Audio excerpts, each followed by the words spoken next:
रहमतुल्लाहि व बरकातुहू। आज की नशिस्त में इंशाअल्लाह और अज़ीज़ आपके सामने 14वें पारे की तलख़ीस ज़िक्र की जाएगी। 14वें पारे की इब्तिदा में सूरह हिज्र है। इसकी एक आयत 13वें पारे के आखिर में है और बाकी सारी आयत 14वें पारे के अंदर ज़िक्र की गई हैं। सूरह हिज्र मक्की है, इसकी 99 आयत हैं, 6 रुकू हैं। तरतीब मुसहफ़ के एतबार से इसका 15वां नंबर और जबकि तरतीब नुज़ूल के एतबार से इसका 54वां नंबर है। इस सूरत का नाम कौम समूद की बस्ती के नाम पर रखा गया जो हिज्र है, और इसका जिक्र आयत नंबर 80 में आया है। 14वें पारे की शुरू में जिक्र किया गया रहा है कि कुफ़ार ये कहेंगे कि काश हम मुसलमान होते।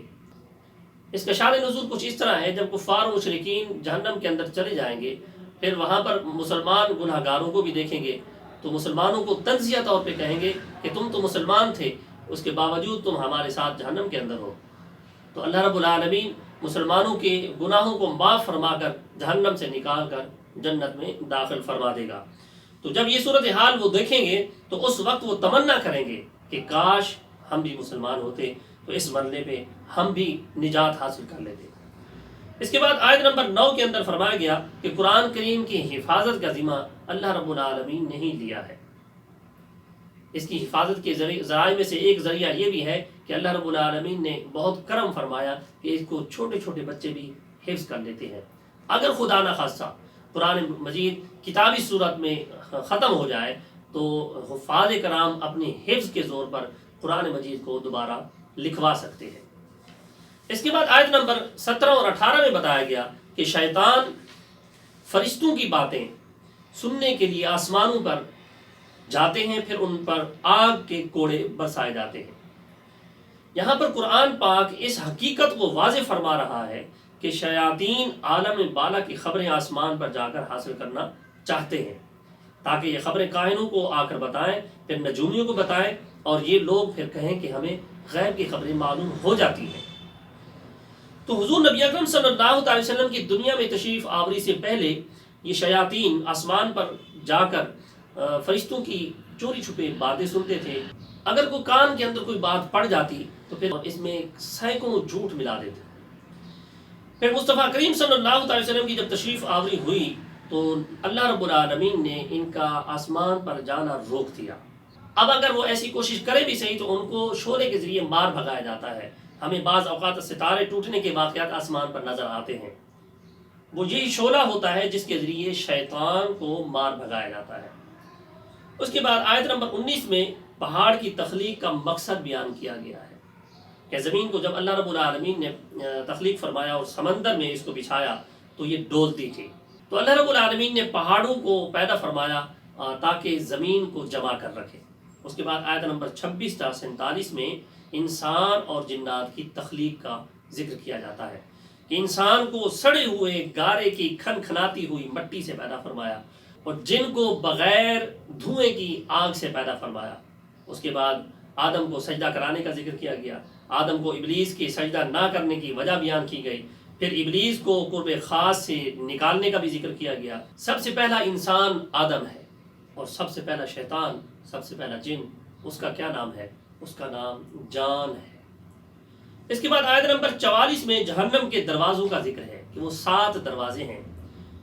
एक का नाम जहन्नम है, दूसरे का नाम सईर है, तीसरे का नाम लज़्ज़ा है, चौथे का नाम हुतमा है, पांचवें का नाम सक़र है, छठे का नाम जहीम है और सातवें का नाम हाविया है। इसके बाद आयत नंबर 47 में बयान किया गया कि जन्नत वाले जन्नत में आपस में भाई भाई बनकर रहेंगे, आपस में कीना नहीं रखेंगे, एक दूसरे के सामने मसनद में तशरीफ़ फरमा होंगे और एक दूसरे को देख कर खुश होंगे। इसके बाद आयत नंबर 99 के अंदर इरशाद फरमाया गया कि तुम अपनी आखिरी सांस तक अल्लाह की इबादत करते रहो। इस आयत से उन लोगों को इबरत हासिल करनी चाहिए जो लोग शरीयत के खिलाफ विलायत का दावा करते हैं।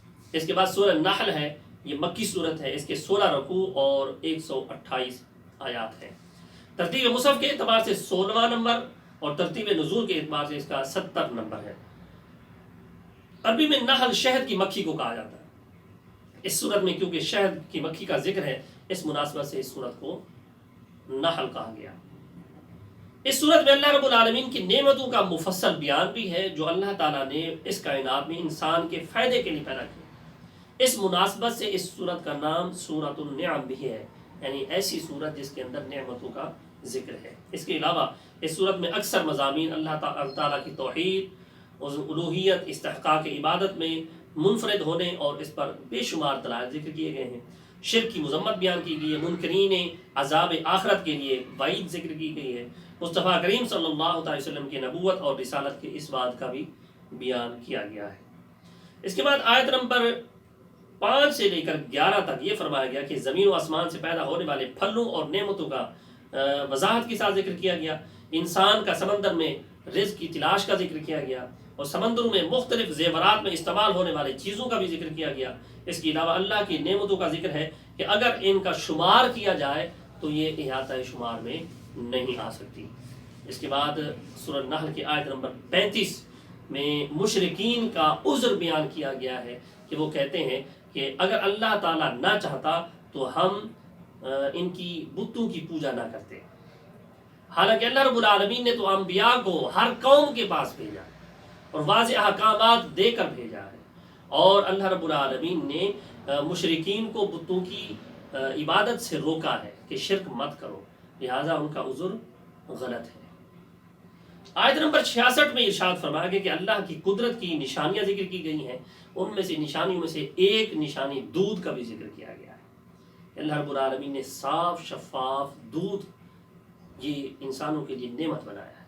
دودھ دینے والے جانور گائے، بھینس، بکری وغیرہ ہیں، ان کے جسم میں گوبر بھی ہے، ان کے جسم میں خون بھی ہے، ان کے جسم میں پیشاب بھی ہے، تو اللہ رب العالمین نے اس کے جسم کے اندر بہترین ایک نظام بنا دیا ہے، اور علیحدہ علیحدہ نہریں پیدا فرما دی ہیں جس کے اندر علیحدہ خون جاتا ہے، علیحدہ ہی پیشاب نکلتا ہے، اور علیحدہ ہی دودھ کی ایک نہر ہے جو صاف اور شفاف ہے، جس کو انسان اگر بغور دیکھے تو عقل والوں کے لیے اس میں بہت سی نشانیاں موجود ہیں۔ اس کے بعد آیت نمبر 68 میں شہد کی مکھی کا بیان کیا گیا کہ اللہ رب العالمین نے چھوٹی سی مخلوق کو پہاڑوں، درختوں اور چھپروں میں اپنا گھر بنانے کا شعور دیا ہے، اور قسم قسم کے پھولوں سے رس چوس کر اپنے گھر کے اندر رکھنے اور رب کی تسبیح کا حکم فرمایا ہے۔ اس شہد کے اندر انسان کے لیے فرمایا گیا شفا ہے۔ اور آیت نمبر 98 میں ارشاد فرمایا گیا کہ قرآن پاک کی تلاوت سے پہلے اعوذ باللہ من الشیطان الرجیم پڑھ لیا کریں، اور کہا گیا کہ شیطان کا زور مومنوں پہ نہیں چلتا بلکہ کفار و مشرکین اور اس کے اپنے دوستوں پہ چلتا ہے۔ اور اس کے بعد آیت نمبر 125 میں فرمایا گیا کہ امت مسلمہ کو دعوت و تبلیغ دینے کا آسان طریقہ بیان کیا گیا کہ بڑے خوبصورت انداز سے، جس کے اندر لذت ہو، جس کے اندر چاشنی ہو، دلوں کو سکون حاصل ہو، الفاظ میں چاشنی ہو، جو گالی گلوچ سے پاک ہو، بڑے ہی آسان انداز سے لوگوں کو اسلام کی تبلیغ کی جائے، لوگوں کو موٹیویٹ کیا جائے۔ اللہ کی بارگاہ میں دعا کرتے ہیں اللہ رب العالمین ہم سب کو قرآن سیکھنے، سکھانے اور اس پر عمل کرنے کی توفیق عطا فرمائے۔ اللہم نور قلوبنا بالقرآن وزین اخلاقنا بالقرآن ونجینا من النار